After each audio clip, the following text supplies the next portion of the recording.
Hello दोस्तों, black clover के इस एपिसोड की स्टार्टिंग में हम एक पैलेडिन को देखते हैं जो आइस मैजिक का यूज करता है और बोलता है, मैंने कभी भी नहीं सोचा था कि तुम मेरे रास्ते में वापस आओगे। इसके साइड में मुशोगा आ जाता है और बोलता है, वैसे मैं तो अपना टाइम वेस्ट नहीं करता हूँ, लेकिन मैं ही वो पर्सन हूँ जो तुम्हें हराने वाला है। इसके बाद हम देखते हैं आस्था को जो सिस्टर लिली के सामने खड़ा है। यहाँ सिस्टर लिली बोलती है, आस्था तुम जिंदा कैसे हो? तब आस्था बताता है कि इस कंट्री के लोगों ने उसे बचाया है। इसके अलावा सिस्टर लिली, तुम ही ने तो मुझे इस जगह में टेलीपोर्ट किया है, इस जगह में भेजा है। तब सिस्टर लिली बोलती है, मुझे ये बोलने में बहुत ही ज्यादा रिग्रेट हो रहा है, लेकिन ऐसा नहीं है, मैं तुम्हें सच में मारना चाहती थी। तब आस्था बोलता है, मैं इस बात पर भरोसा नहीं करता कि भले ही तुम मैनिपुलेट हो, लेकिन सिस्टर लिली मुझे पता है तुम कभी भी किसी को मारने का ट्राई नहीं करोगी। तभी सिस्टर लिली आस्था पर अटैक कर देती है, ये बोलते हुए, मुझे कोई मैनिपुलेट नहीं कर रहा है, मैं मैनिपुलेट नहीं हूँ। सिस्टर लिली अपने स्पेशल मैजिक से आस्था पर अटैक करती है, जिससे आस्था बहुत ही आसानी से बच जाता है। फिर sister Lily water magic holy fist of love का यूज करती है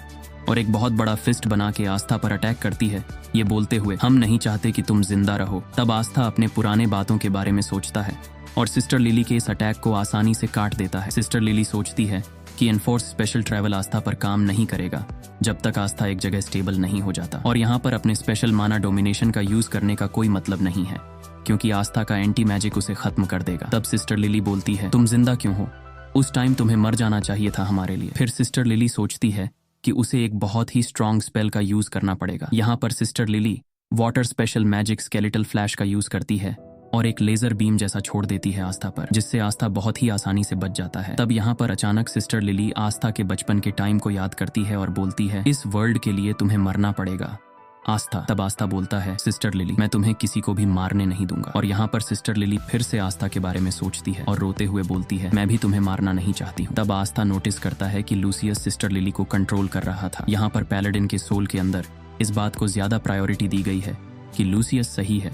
तब सिस्टर लिली बहुत सारे अटैक्स करती है, ये बोलते हुए, सब लोग ऐसा ही चाहते हैं, तुम भी ऐसा ही चाहते हो, ये सब कुछ एक हैप्पियर वर्ल्ड के लिए है। हम देखते हैं कि सिस्टर लिली के अटैक्स बहुत ही ज्यादा पावरफुल थे, लेकिन आस्था इनको बहुत ही आसानी से डॉज कर रहा था। सिस्टर लिली चिल्लाकर बोलती है, प्लीज तुम मर जाओ आस्था। तभी आस्था सिस्टर लिली के एक अटैक को ब्लॉक करते हुए सोचता है, ऐसा कुछ कभी भी ठीक नहीं हो सकता। आस्था सिस्टर लिली की तरफ बढ़ता जाता है, ये सोचते हुए, लूसियस मैं तुम्हें कभी भी माफ नहीं करूंगा। तभी आस्था सिस्टर लिली के ऊपर एक स्लैश मार देता है। तब आस्था सोच रहा था, प्लीज सिस्टर लिली आप वैसी ही बन जाओ जैसी आप पहले थी। हम देखते हैं कि आस्था सिस्टर लिली को पकड़कर नीचे उतारता है। सिस्टर लिली बोलती है, आस्था मुझे माफ कर दो, मैंने तुम्हें इतना कुछ बुरा भला कहा है। यहाँ पर सिस्टर लिली का पैलेडिन फॉर्म गायब हो जाता है। आस्था कहता है, ऐसा कुछ भी नहीं है, मैं इन सभी चीजों के बारे में केयर नहीं करता हूँ। तब सिस्टर लिली पूछती है, मैंने इतने सारे लोगों के साथ इतना सब कुछ किया है। सिस्टर लिली अपने पास्ट के बारे में बताती है कि नोबल रियल्म में मैजिक डिस्क्रिमिनेशन की वजह से वो टूट चुकी थी। सिस्टर लिली हर टाइम चाहती थी कि सारे लोगों को इक्वल देखा जाए, इसलिए उन्होंने एक चर्च ज्वाइन किया। लेकिन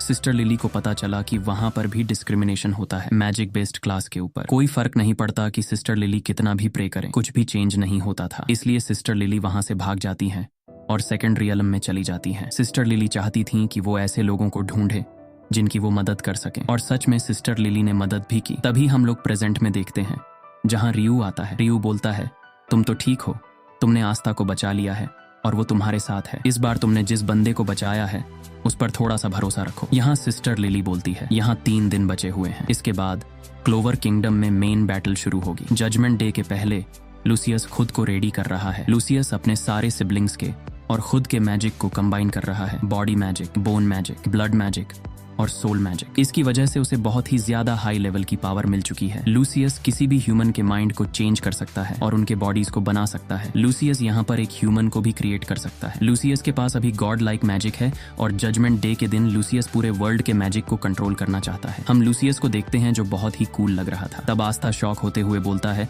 लूसियस पूरे मैजिक को कंट्रोल करना चाहता है। रियू बोलता है, हाँ तब तो ये प्लेस भी इफेक्ट होने वाला है। फिर सिस्टर लिली बोलती है, मैं बहुत शर्मिंदा हूँ, मुझे माफ कर दो, मैंने लूसियस की हेल्प की है, मैंने 5 हेड ड्रैगन को अवेकन कर दिया है, मैंने सबके ऊपर मिसफॉर्चून ला दिया है, बैड लक ला दिया है। तब आस्था बोलता है, ये आपकी गलती नहीं है सिस्टर लिली। सिस्टर लिली रोते हुए बोलती है, थैंक यू आस्था, और बेहोश हो जाती है। रियू बताता है कि सिस्टर लिली अभी तक मरी नहीं है, लेकिन सिस्टर लिली को जगाने का एक ही रास्ता है, हमें लूसियस को हराना पड़ेगा, लेकिन हम लोग ट्राई करेंगे फ्यूमिटो के रिकवरी मैजिक से उसको उठाने की।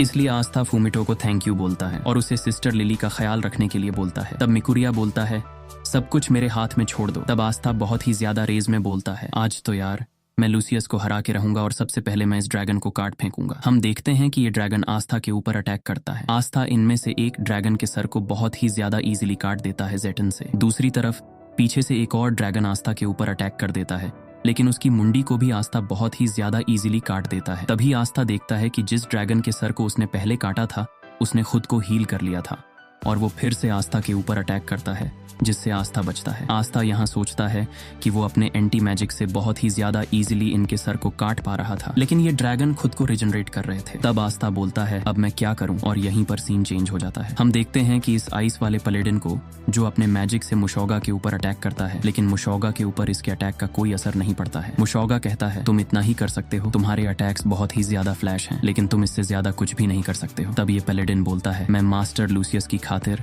और राइटियस वर्ल्ड के लिए इससे हार नहीं सकता हूँ। मुशौगा कहता है, राइटियस वर्ल्ड, वेल तुम्हारे पॉइंट ऑफ व्यू से ये नेचुरल है। तुम लोग सोचते हो कि तुम लोग सही हो, मुझे तुम्हारे लीडर के बारे में कुछ भी नहीं पता है, लेकिन मैं तुम्हें काट फेंकने के लिए यहाँ पर हूँ, मेरे शोगन के लिए। तभी मुशौगा अपना कटाना निकालता है। हम लोग देखते हैं एक फ्लैशबैक जहाँ मुशौगा यंग एज में ही बहुत ही ज्यादा स्ट्रांग था और वो कोशु का नेक्स्ट लीडर भी बनने वाला था। इस लैंड के आसपास कोई ऐसा नहीं था जो मुशौगा के साथ फाइट कर सके। यहाँ पर सिर्फ एक ही पर्सन था जो मुशौगा से इक्वल फाइट कर सकता था, जो था रियू। इन दोनों के बीच में फ्रेंडली मैचेस चलते रहते थे। ये दोनों अपने शोगन बनने के लिए फाइट करते थे। जब मुशौगा 17 साल का था, जब कोशु और गोशु में एक बहुत ही ज्यादा डेंजरस महामारी फैल चुकी थी, जिनके पास बहुत ही ज्यादा वीक योरयोकू था, वो लोग मर रहे थे। अगर ऐसा ही चलता रहता तो कोशु और गोशु के सारे लोग मारे जाते। उनको ठीक करने का एक ही रास्ता था, जो था लिविंग सोल हर्ब, लेकिन उनको पता नहीं था कि वो लोग इस हर्ब को कहाँ पर ढूंढें। तभी हमें पता चलता है कि उनके हर्ब में एक स्पेशल पावर रहता है जिसका नाम है टेनजेंत्सु। ये एक आइज है जो सब कुछ देख सकता है, लेकिन जिसके पास योरयोकू बहुत ज्यादा है, सिर्फ वही इस आइज को कंट्रोल कर सकता है, और वो दोनों हैं मुशौगा और रियू। लेकिन टेनजेंत्सु के लिए उन्हें अपने पूरे योरयोकू को सैक्रिफाइस करना पड़ेगा। तब मुशौगा सोचता है, एक आंख जो सब कुछ देख सकता है ये बहुत ही ज्यादा ग्रेट है, लेकिन इसके लिए अपने योरयोकू को सैक्रिफाइस करना ठीक नहीं है। यहाँ पर मुशौगा सबसे ज्यादा ताकतवर इंसान था, लेकिन अपने योरयोकू को खोने का डर उसे रोक रहा था। मुशौगा सोचता है कि अपने योरयोकू को रिस्क में डालने से अच्छा है कि वो कमजोर को मरने दे। तभी रियू बोलता है, अगर ऐसा ही तुम सब लोग चाहते हो तो आगे बढ़ो, मेरा योरयोकू तुम ले लो। यहाँ पर रियू मुशौगा से पूछता है, क्या ये सब कुछ ठीक है? मुशौगा कहता है, ये। मुशौगा सोचता है, क्या ये पागल है? ये अपने योरयोकू को सैक्रिफाइस कर रहा है। ये बंदा क्या शोगन बनना नहीं चाहता है? इसके बाद रियू ने टेनजेंत्सु का यूज करके लिविंग सोल हर्ब को ढूंढ लिया और बहुत सारे लोगों को बचा भी लिया। यहाँ पर मुशौगा बहुत ही ज्यादा एंग्री था रियू से, क्योंकि उसने अपना फेवरेट ओपोनेंट को खो दिया था, लेकिन रियू कभी नहीं बदला। रियू पूरे लैंड ऑफ सन में सभी की मदद करता रहता है, इसलिए रियू को सारे लोग बहुत ही ज्यादा पसंद करते थे। रियू के पास बहुत सारे फॉलोअर्स बनने लगे थे और रियू बहुत ही ज्यादा पॉपुलर हो गया और उसने बहुत सारे अचीवमेंट्स गेन किए, लेकिन उसके पास कोई योरयोकू नहीं था, इसलिए उसे शोगन बनने के लिए नहीं चुना गया। इस वजह से मुशौगा को शोगन बनने के लिए चुना गया, लेकिन मुशौगा इस चीज को एक्सेप्ट नहीं करता था, क्योंकि मुशौगा यहाँ पर रियू को बहुत ही ज्यादा एक्नॉलेज करता था। मुशौगा बोलता है, रियू तुम शोगन बन जाओ और मैं बनूंगा 7th रायूजन मेंबर। तभी हम देखते हैं प्रेजेंट में, जहाँ इस पैलेडिन की हिम्मत टूट चुकी थी। वो सोचता है, ऐसा क्यों हो रहा है? मैंने इतने सारे अटैक्स किए, लेकिन इसके ऊपर कोई भी काम नहीं कर रहा। फिर हम देखते हैं कि मुशौगा यूज करता है आयरन योजुत्सु, म्रॉन गॉड ऑफ वॉर, और इस पैलेडिन के पास आता है और जेटन का यूज करके एक स्लैश मारता है इस पैलेडिन के ऊपर, ये बोलते हुए, तुम्हारा लक बहुत ही खराब है, क्योंकि मैं यहाँ सबसे ज्यादा स्ट्रॉन्गेस्ट हूँ। तभी हम रायूजन 7 के बाकी मेंबर्स को देखते हैं, जो बोलते हैं, हमें लड़ते रहना होगा। फिर हम रियू को दूर से चिल्लाते हुए देखते हैं, भले ही यहाँ कोई नहीं जानता होगा, मैंने तुम सबको पूरे टाइम देखा है, तुम्हारी फाइट्स, तुम्हारे थॉट्स, तुम्हारे एफर्ट्स। यहाँ कोई रास्ता नहीं है कि तुम लोग यहाँ हार जाओगे, तो चलो सब मिलकर इस 5 हेड ड्रैगन को हराएं। सभी लोग सोचते हैं, तुम सबसे बेस्ट हो रियू, और बोलते हैं, यस सर। फिर रियू आस्था को बोलता है, आस्था मैं चाहता हूँ कि तुम अपने नेक्स्ट अटैक में पूरी जान लगा दो, हम सातों मिलकर तुम्हारे लिए स्टेज ओपन करके रखेंगे। आस्था बोलता है, ठीक है, मैं संभाल लूंगा। यहाँ रियू सोचता है, ये 5 हेड ड्रैगन खुद को रीजनरेट कर सकता है, यहाँ तक कि मामूली चोट लगने के बाद भी। इसीलिए रियू अपने टेनजेंत्सु का यूज करता है, जो एक अल्ट्रा प्रो मैक्स लेवल का शेरिंगन है, और इसी के साथ ब्लैक क्लोवर का एपिसोड खत्म होता है।